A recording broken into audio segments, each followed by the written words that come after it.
10월 28일 화요일 뉴스공화의 온라인 큐티를 시작하겠습니다. 오늘 큐티 말씀은 사도행전 19장 32절부터 41절까지 말씀이고요. 제가 읽을 말씀은 36절 한 절의 말씀을 읽도록 하겠습니다. 이 일이 그렇지 않다 할 수 없으니 너희가 가만히 있어서 무엇이든지 경솔이 아니하여야 하리라. 아멘. 오늘 여러분들과 함께 나눌 큐티의 제목은요, 무엇이든지 경솔하지 아니하여야 하리라 입니다. 샬롬. 오늘도 말씀을 시작하신 여러분 주님의 이름으로 환영하고 축복합니다. 어제 말씀 기억하십니까? 사도 바울은 에베소에서요 복음을 잘 전하고요 수많은 열매를 맺고 이제 돌아가려는 때였습니다. 바로 그때에 사도 바울로 인해 손해를 보았다라고 생각하는 한 사람이 등장합니다. 누구입니까? 데메드리오이죠. 이 사람은 아데미 신전에서 은으로 아데미 우상을 만들어 장사라는 사람이었습니다. 그런데 사도 바울이 복음을 전함으로 어떻게 됩니까? 자신의 경제적 이익, 곧 밥줄이요 줄어들게 된 것이죠. 그것으로 화가 난 데메드리오는 이 일과 관련된 일을 하는 사람들, 아마 그 지역에 사는 사람들은 대부분 다 경제적으로 연결되어 있지 않겠습니까? 그들의 감정선을 건들며 선동하는 것이죠. 여러분, 저는 이 부분에서 복음에 대해서 한번 생각해 보았습니다. 복음이 무엇일까? 사도 바울이 전한 복음, 예수 그리스도께서 십자가에 죽으시고 부활하셨다. 곧 이 세상의 주관자이시다라는 복음 아니겠습니까? 그 복음은요, 어디까지 미치느냐? 어느 한 부분이 아닙니다. 주일의 한 시간이 아니고요. 교회의 일부분이 아닙니다. 조금 더 나아가 도덕적인 선을 행하는 행동까지 나아가는 것이 아닙니다. 복음은 모든 부분, 모든 영역이다라는 것이죠. 마치 엑스레이, 곧 눈으로 볼 수 없는 사람의 몸속까지 투과하여서 깊은 곳까지 볼 수 있는 것처럼 복음은요, 어느 한 부분으로서 식사할 때 기도하는 수준이 아니라 어려운 사람 볼 때 1,000원, 5,000원, 10,000원을 꺼내서 내주거나 주일날만 작동되어지는 것이 아니라 복음은 모든 부분 안에서 작동되어지는 것이죠. 그래서 오늘 말씀, 사람들의 물질까지 뒤흔든 것입니다. 사랑하는 뉴스공화 여러분, 우리가 복음을 받았습니까? 그래서 주일날 교회를 가야 할까? 친구를 만나야 할까? 술을 먹어야 할까? 먹지 말아야 될까? 먹는다면 안 걸리게 먹어야 할까? 아니면 당당하게 먹어야 할까? 술잔만 치워서 인스타에 올려야 될까? 아니면 아예 올리지 말아야 될까? 이 정도의 수준이 아니라 나의 돈의 주인은 누구이며 나의 시간의 주인은 누구인지, 그래서 돈은 어떻게 써야 하고 어떻게 시간을 써야 하는지까지 고민해야 하는 것이죠. 여러분, 연애의 부분도 마찬가지입니다. 교회만, 조금 더 나아가 나의 일터까지만이 아니라 남자친구와 여자친구라는 둘만의 만남 안에서도 복음은 살아 움직여야 한다라는 것이죠. 사랑하는 이 연애의 주인, 사랑하는 이 사람과 나 사이의 주인은 예수님입니다라고 고백하는 것입니다. 사랑하는 뉴스공화 여러분, 저는 간절히 원하건대 복음이 우리의 삶을 뒤흔들어 놨으면 좋겠습니다. 단순히 일요일, 단순히 예배 시간, 단순히 교회, 단순히 헌금, 단순히 직장 정도가 아니라 모든 부분에서, 물론 이 부분이 누군가에게는 불편하고요, 마치 보여주고 싶지 않은 부분이 들춰져야 되는 느낌이 들 수 있겠지만 아닙니다. 오히려 모든 부분에서 주님이 여러분들의 삶을 들춰보시는 것이 아니라 아주 작고 보이지 않는 모든 부분에서도 주님이 인도하시고 도와주신다라는 것을 우리가 믿기를 예수님의 이름으로 축복합니다. 그 복음을 붙잡으시기를 간절히 바랍니다. 32절, 이 상황 속에서 오늘 말씀은 시작됩니다. 제가 읽도록 하겠습니다. 사람들이 외쳐 어떤 이는 이런 말을 어떤 이는 저런 말하니 모인 무리가 분란하여 태반이나 어찌하여 모였는지 알지 못하더라. 아멘.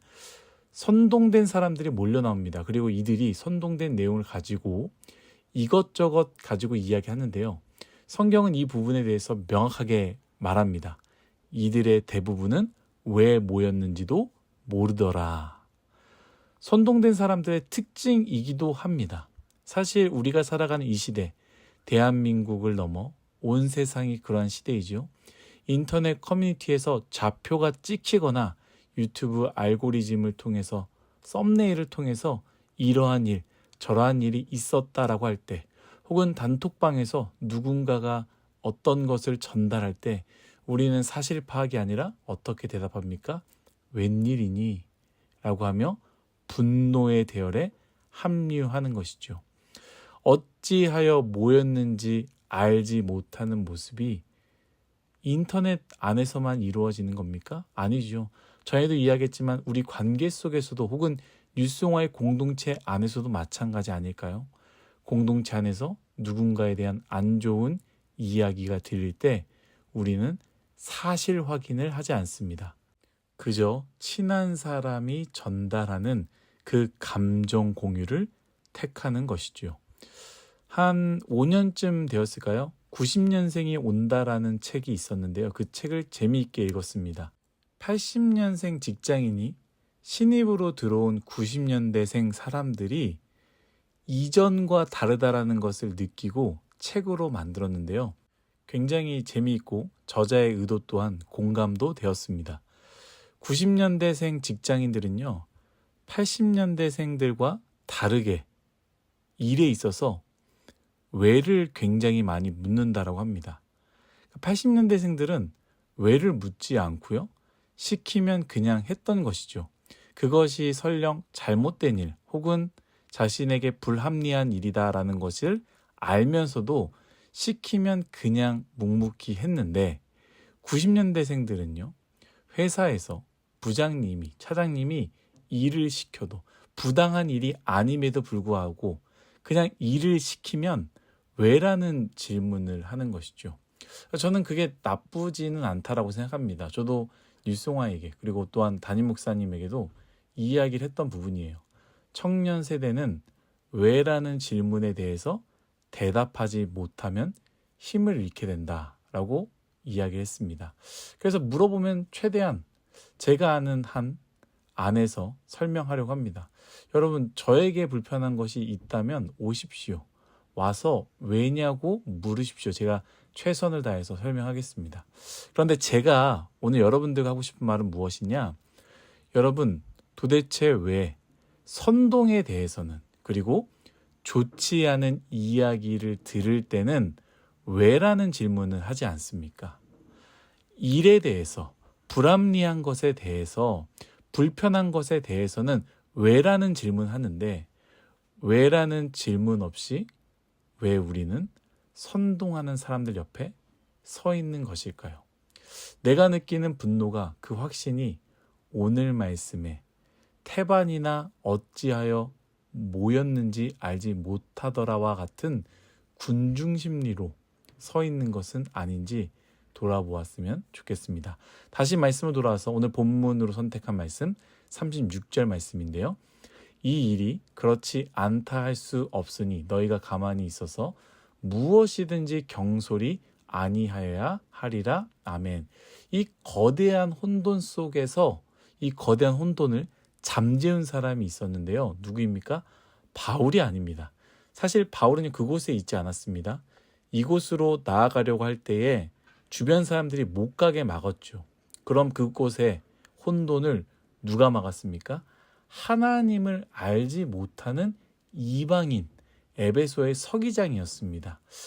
그 사람이 선동하는 자와 선동된 사람들 앞에서 명확하게 외치는 겁니다.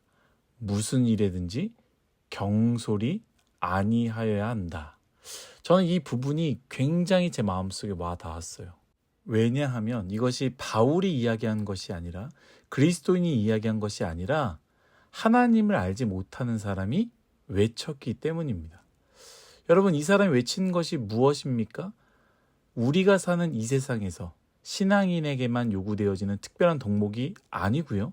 함께 더불어가는 사람들의 사회 속에서 요구되어지는 기본이며 상식이라는 것입니다.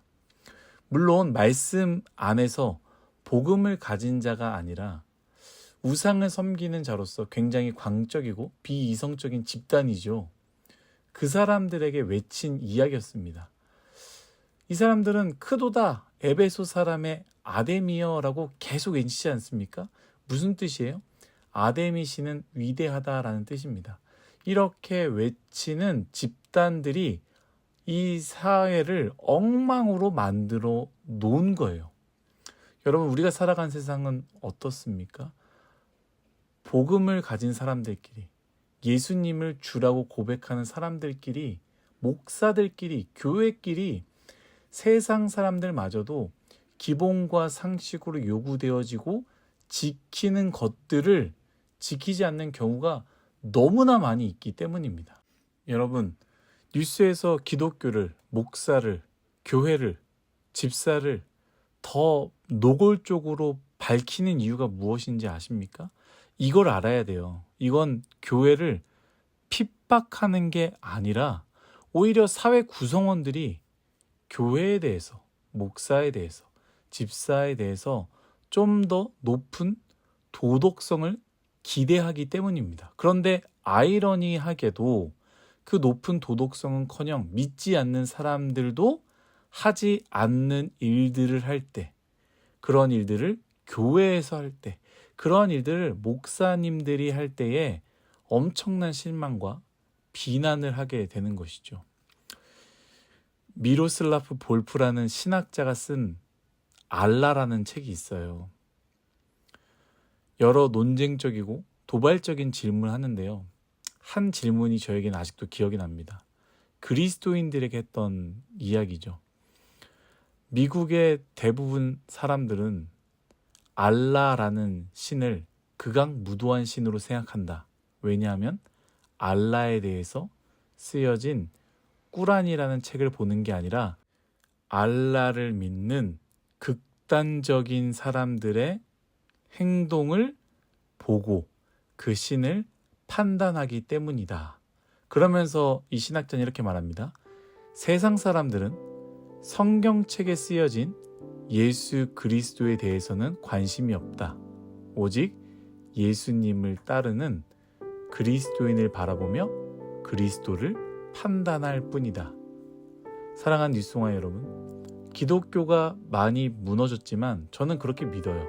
여전히 세상에서는 예수님을 믿는 사람에 대해서 좀 더 높은 수준의 기대치가 있다라고 저는 믿습니다.